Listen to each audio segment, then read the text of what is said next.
அவன் அருளாலே அவன் தாள் வணங்கி நரியை பரியாக்கி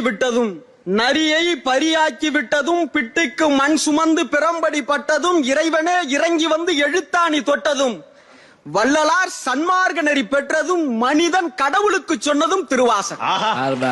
திருவாசகத்திற்கு உருகாதார் ஒரு வாசகத்திற்கும் உருகார் என்றால் அதன் சிறப்பு என்ன?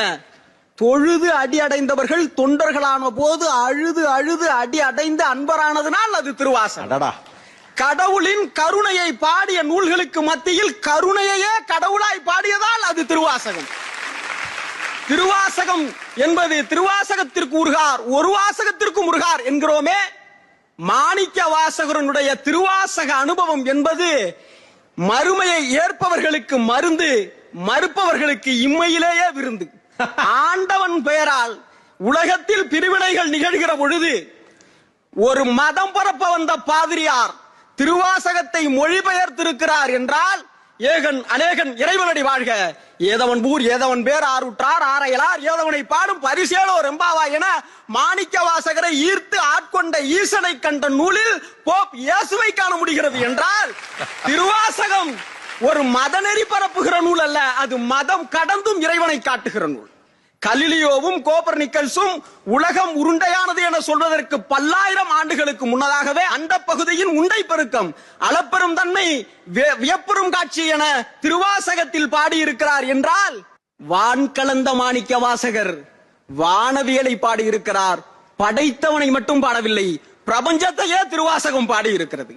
ஆன்மீகம் என்பது ஆண்டவனை அடையும் நிலையா? அது தன்னை உணரும் கலை. உள்ளாய் பூடாய் புழுவாய் மரமாய் பல்மிருகமாய் பறவையாய் பாம்பாய் கல்லாய் மனிதராய் என உயிரின் தன்மையை பேசி இருக்கிறது திருவாசகம். உயிரை உணர்ந்தால் அவன் தன்னை அறிகிறான் என்று பொருள். தன்னை அறிந்தவனால் பிற உயிருக்கு தீங்கு ஏற்படாது. தன்னை அறிதல் தான் ஆன்மீகத்தினுடைய மையப்புள்ளி. அதைத்தான் திருவாசகம் பேசி இருக்கிறது. தன்னை அறிந்தால் பேதம் நீங்கும், பேதம் நீங்கினால் கருணை பிறக்கும், கருணை பிறந்தால் கண்ணீர் சுரக்கும். 51 திருப்பதிகங்கள், 658 பாடல்கள், 3327 வரிகள். எந்த வரியில் போப்பும் வள்ளலாரும் மாணிக்க வாசகரிடம் உருகி இருப்பார்கள் எண்ணி பார்க்கிறேன்.